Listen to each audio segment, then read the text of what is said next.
آج ہم اپنے روزانہ کے درس میں جو حکایت سننے والے ہیں اس کا عنوان ہے سوتیلی بیٹی۔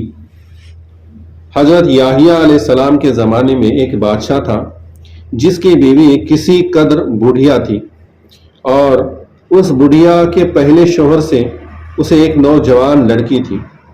بوڑھیا کو یہ شک ہوا کہ میں تو بوڑھیا ہو گئی ہوں، ایسا نہ ہو کہ یہ بادشاہ کسی اور عورت سے شادی کر لے اور میری سلطنت جاتی رہے، اس لیے یہ بہتر ہے کہ اپنی جوان لڑکی سے اس کا عقد کر دو، نکاح کر دو۔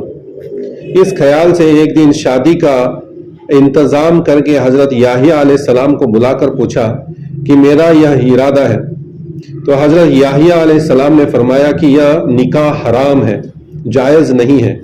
یہ فرما کر حضرت یحییٰ وہاں سے تشریف لے گئے۔ اس بد خیال دنیا دار بوڑھی عورت کو بہت غصہ آیا، آپ کی دشمن ہو گئی۔ ایک دن موقع پا کر بادشاہ کو شراب پلا کر اپنی بیٹی کو بناؤ سنگار کر بادشاہ کے سامنے پیش کر دیا۔ جب بادشاہ اپنی سوتیلی بیٹی کی طرف راغب ہوا تو بوڑھیا نے کہا کہ میں اس کام کو خوشی سے منظوری دیتی ہوں، مگر یحییٰ علیہ السلام اس کی اجازت نہیں دیتے۔ بادشاہ نے یحییٰ علیہ السلام کو بلا کر پوچھا تو حضرت یحییٰ علیہ السلام نے فرمایا کہ یہ تمہاری حقیقی بیٹی کی طرح تم پر حرام ہے۔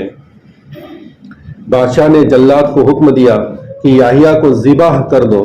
فوراً جلادوں نے حضرت یحییٰ علیہ السلام کو شہید کر دیا، اور شہید ہونے کے بعد حضرت یحییٰ علیہ السلام کے سر انور سے آواز آتی رہی کہ اے بادشاہ یہ عورت تجھ پر حرام ہے، اے بادشاہ یہ عورت تجھ پر حرام ہے، اور یہ عورت تجھ پر ہمیشہ کے لیے حرام ہے۔ اب اس سے سبق کیا ہے کہ فاسق و فاجر حاکم اپنی نفسانی خواہش کی تکمیل کے لیے بڑے بڑے ظلم ڈھاتے ہیں۔ فاسق و فاجرہ عورتیں کو خوش کرنے کے خاطر اللہ کے پیارے نبیوں کو بھی نہیں چھوڑتے۔ اللہ والے پیغام حق پہنچانے میں جان تک کی پرواہ نہیں کرتے۔ اب یہ حکایت ہے یحییٰ علیہ السلام کے شہید ہونے کی، یہ داستان ہے کہ یحییٰ علیہ السلام حضرت عیسیٰ علیہ السلام کے خالہ جات بھائی ہیں، اور عیسیٰ علیہ السلام کو بھی اللہ نے نبوت عطا فرمائی، یحییٰ علیہ السلام کو بھی نبوت عطا فرمائی۔ ان کے دور میں ایک بادشاہ تھا جس کی حکایت آج ہم نے سنی کہ وہ جس کے ساتھ اس نے نکاح کیا تھا اس کی ایک جوان بیٹی تھی۔ اب اس عورت کو یہ خیال دل میں آیا کہ میں تو اب بوڑھی ہو گئی ہوں، بادشاہ کو جوان عورتوں کی خواہش ہے، کہیں ایسا نہ ہو کہ بادشاہ اب مجھے چھوڑ کر کسی اور سے شادی کر لے، تو پھر میں ملکہ ہوں تو دوسری کوئی اور آ جائے گی تو وہ ملکہ بنے گی، اور میرے پاس جو طاقت ہے، حکومت ہے، وہ چلی جائے گی۔ تو اس ڈر سے اس نے کہا کہ باہر کی کوئی عورت آنے کے بجائے اس کی ایک بیٹی تھی پہلے شوہر سے، تو اس نے ارادہ کیا کہ میری پہلی جو دوسرے شوہر سے بیٹی ہے وہ تو بادشاہ کی بیٹی نہیں لیکن دوسرے شوہر کی بیٹی ہے، اس کی بیٹی تھی، تو اس نے ارادہ کیا کہ اس بیٹی کو بادشاہ کے نکاح میں دے دوں تاکہ دوسری ملکہ آئے گی تو میری بیٹی ہی ہوگی اور یوں سلطنت حکومت میرے ہی تابع رہے گی۔ لیکن یحییٰ علیہ السلام نے فرمایا کہ یہ حرام ہے، کیونکہ جب شادی تم نے کی ہے بادشاہ کے ساتھ، تم بادشاہ کی بیوی ہو، تو جیسے خونی رشتے ہوتے ہیں اسی طرح عارضی رشتے بھی نبھانے ہوتے ہیں۔ اب یہاں بات میں تم کو واضح کرتا چلوں کہ جب ہم نکاح کرتے ہیں، نکاح کرنے کے بعد ہمارے پاس خونی رشتے پہلے سے موجود ہوتے ہیں۔ خونی رشتے کون؟ ماں باپ، بھائی بہن، یہ ہمارے خونی رشتے ہیں۔